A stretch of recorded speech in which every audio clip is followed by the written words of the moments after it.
close. It is going down to the wire. People are biting their fingernails, worried about how it's going to turn out. Well, you can make the difference. Here in Lawrence County and across southern Ohio, you can make the difference. Everybody knows that if we get a good vote out here for Democrats from the top of the ticket with Barack and Joe through Charlie and all the way down, we will win Ohio. We will win Ohio.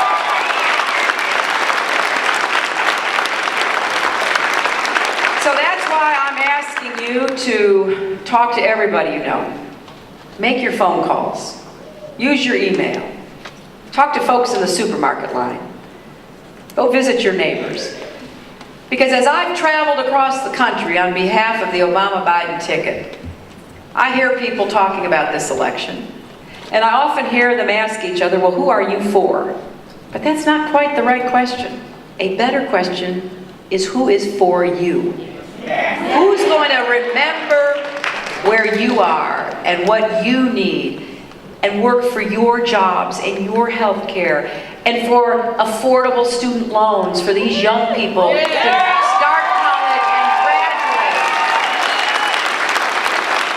On every issue that matters to the people here, the Democrats are on the right side and the Republicans are not. And you know, John McCain is a friend of mine. I respect and honor his service to our country. When I think about what he went through as a POW, I mean, I just,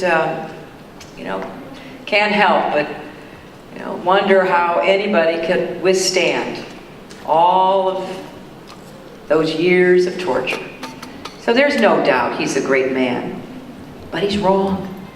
He's wrong. His ideology, his policies are wrong for America. He doesn't understand the economy. He doesn't get what we have to do to start creating jobs again. He wants to give even more tax cuts to billionaires and corporations. He still believes that we should privatize Social Security. I want to ask you, those of you whose parents or grandparents, maybe great-grandparents, are on Social Security, what would have happened if Social Security had been in the stock market the last 2 months? You know, John McCain doesn't even believe in equal pay for equal work, and I know there are a lot of hard-working women here in Southern Ohio.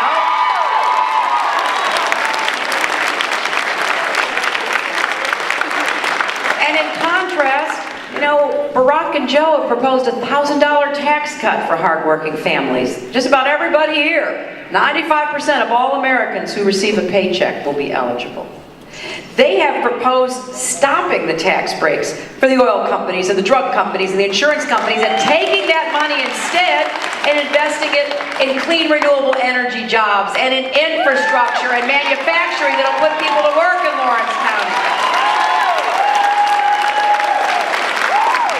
And I'll tell you, I've listened to the Republican campaign and I've watched them on TV, and I think we have a better slogan for what's at stake in this election.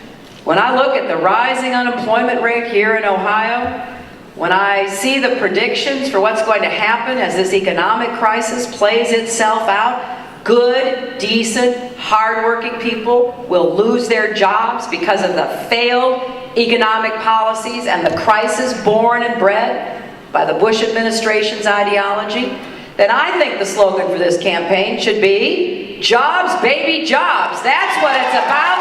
That's what we need more of, and that's what we'll get when we have the Democrats back. And I am so waiting for the day when I get to stand on the south lawn of the White House and President Obama signs into law quality, affordable health care for every single American.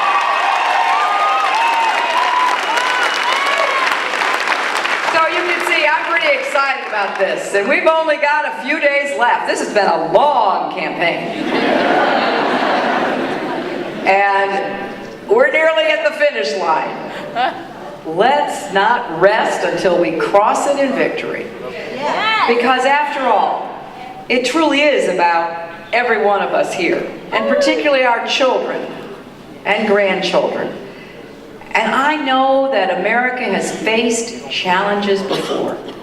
Many of you can remember those.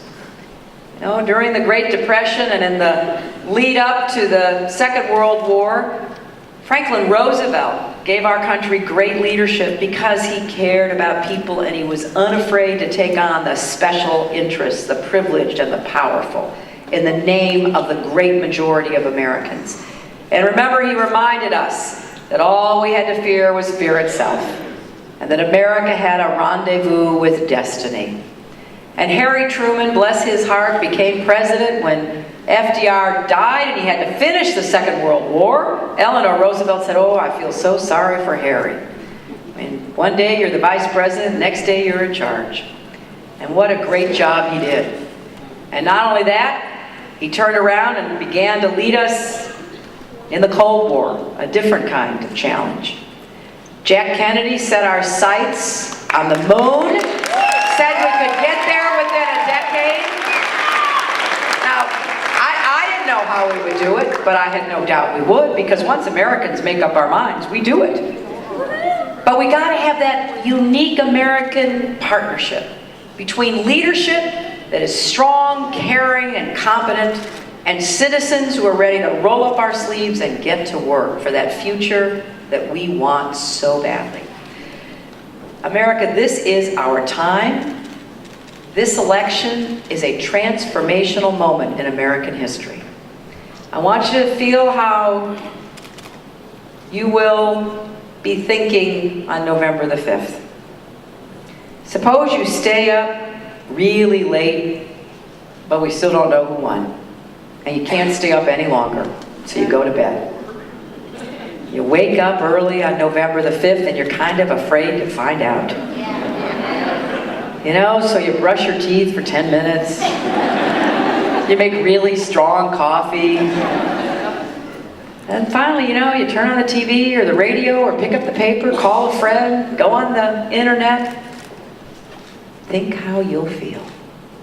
Either 4 more years the same, or change we can believe in is on the way for America. That's the choice.